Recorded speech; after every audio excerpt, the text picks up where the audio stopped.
it's been the longest I've ever been away from my channel. So if anyone's left out there who's watching, I don't know why I was gone so long. I lost 50 pounds. I got a new drum room.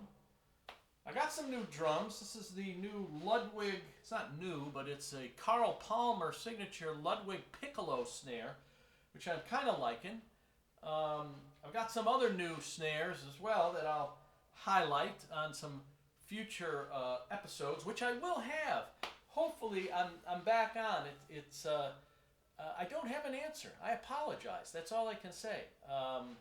But I wasn't sick or anything like that. Feeling good. Playing more. Playing in a church band in a big church. Had to get used to the whole in-ear monitor thing and all that stuff. So that's been a lot of fun. I had a little bit of a disaster last Sunday, which I will share with you on a future episode. When things don't always go well. So you do the best you can, and you just keep playing. As you know, you got to keep rolling.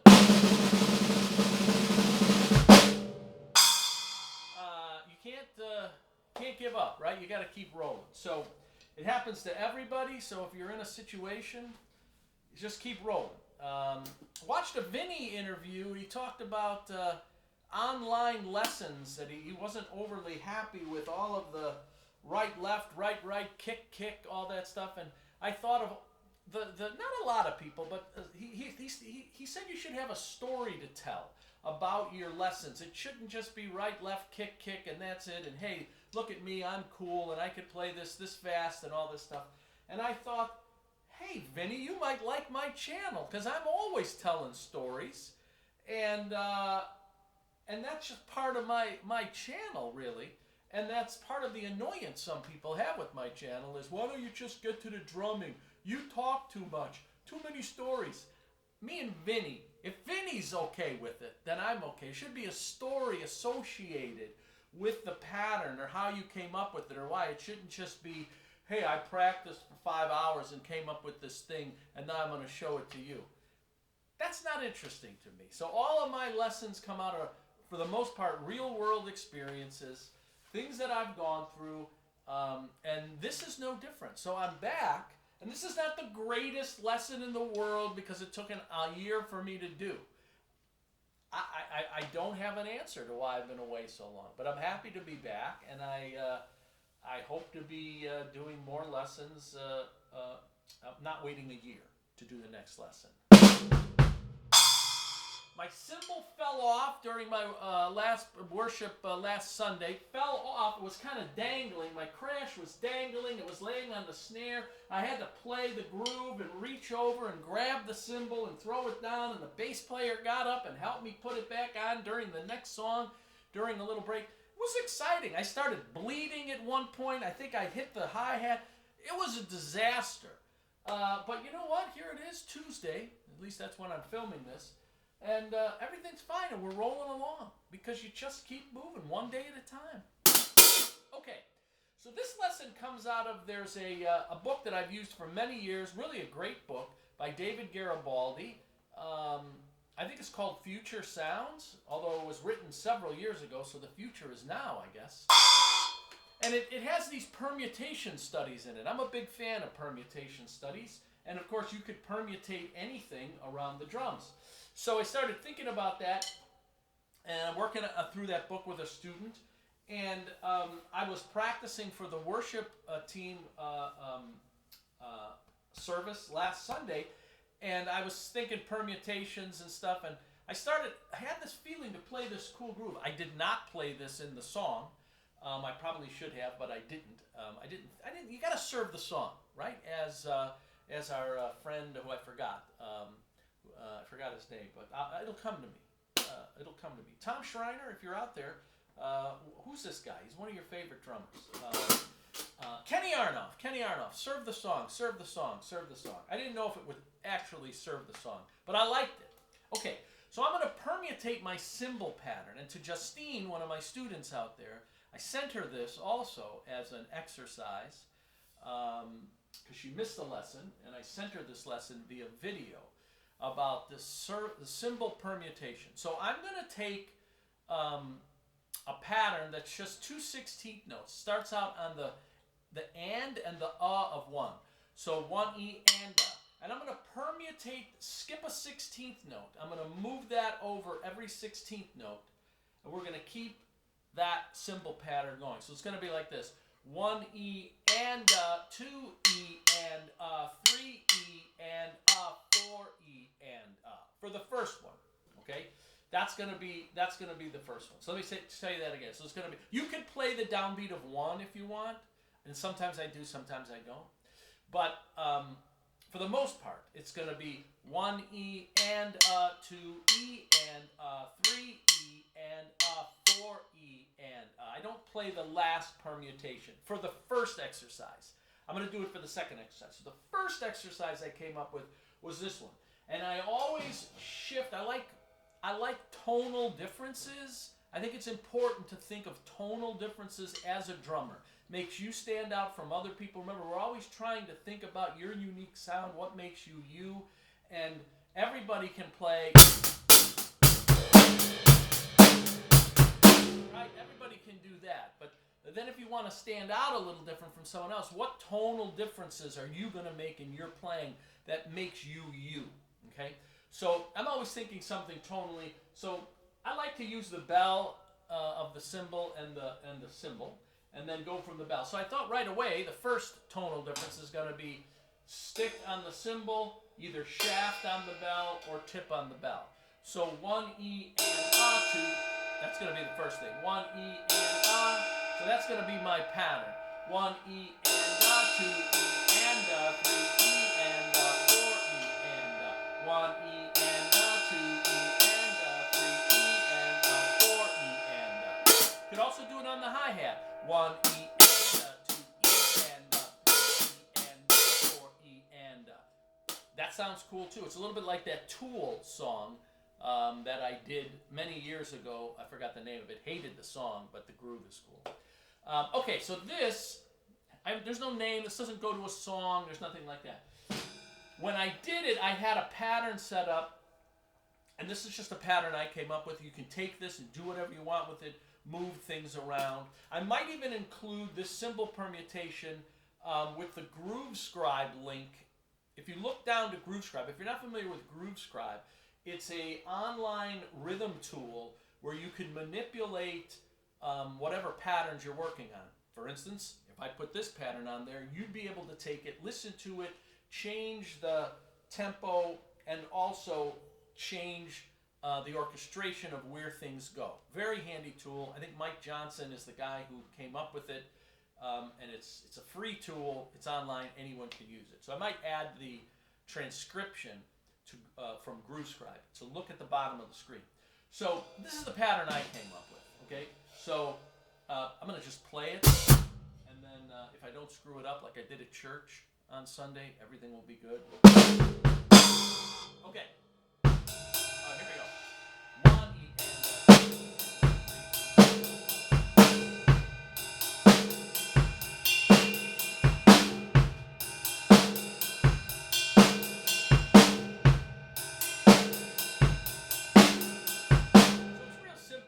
and sort of the bass and snare, kind of a linear feel almost, in between some of the stopping points, right, of my ride pattern.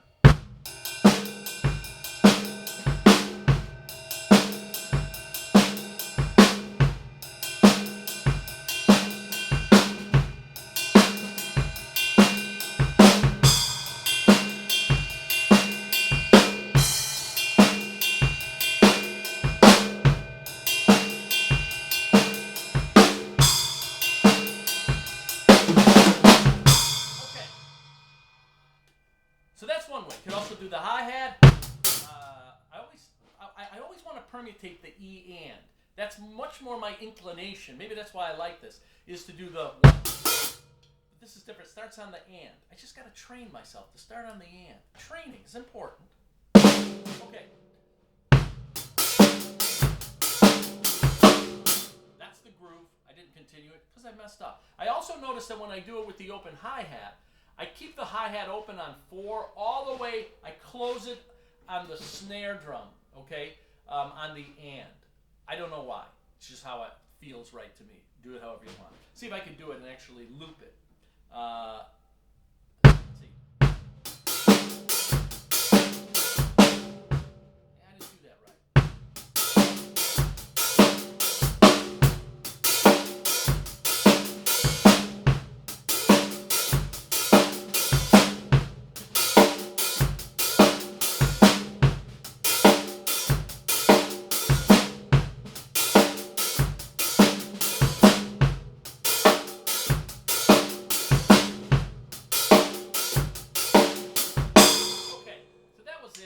Kind of. It was a little, not too smooth, but it was okay. I don't play it this way very often. Play this version one more time, and then I'll do the alternate version with a 2 and 4 backbeat. You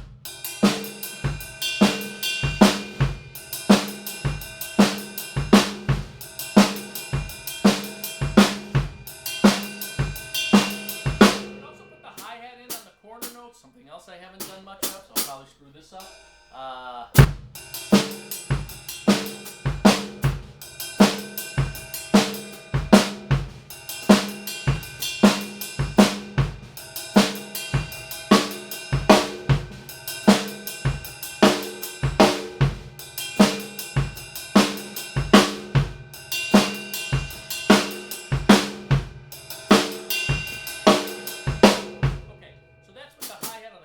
Always good for independence. All right, let's do a alternate version. Then I thought, okay, that's cool, but what if I want a backbeat on 2 and 4? Right, I don't want this sort of linear kind of movement with the snare, although I like that one better.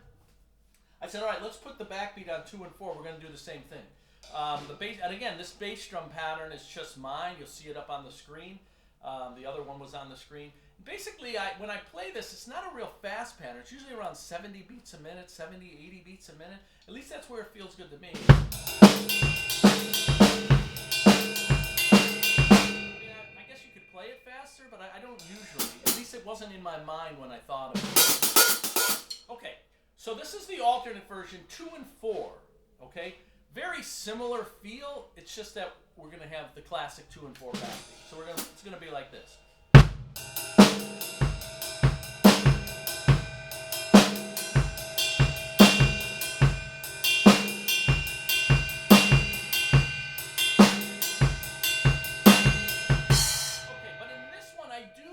Permutation going past where I did in the first one. I actually play the and of 4, you'll notice. So I keep this permutation going to the end. And again, I don't always play on 1, but sometimes I do. So this one's going to be 1 and 2 E and 3 E and 4 E and 1 and 2 E and 3 E and 4 E and 1.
Again, I'll do the original one more time real fast.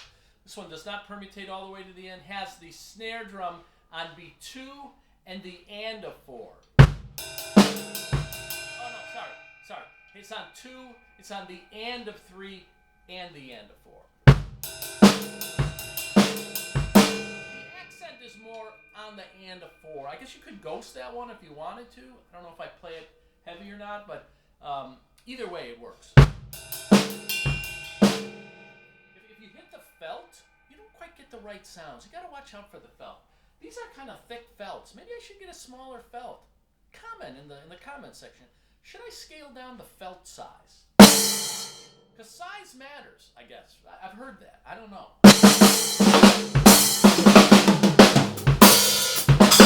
Okay, one more time. Which one am I doing? I'm doing the one without the backbeats on 2 and 4.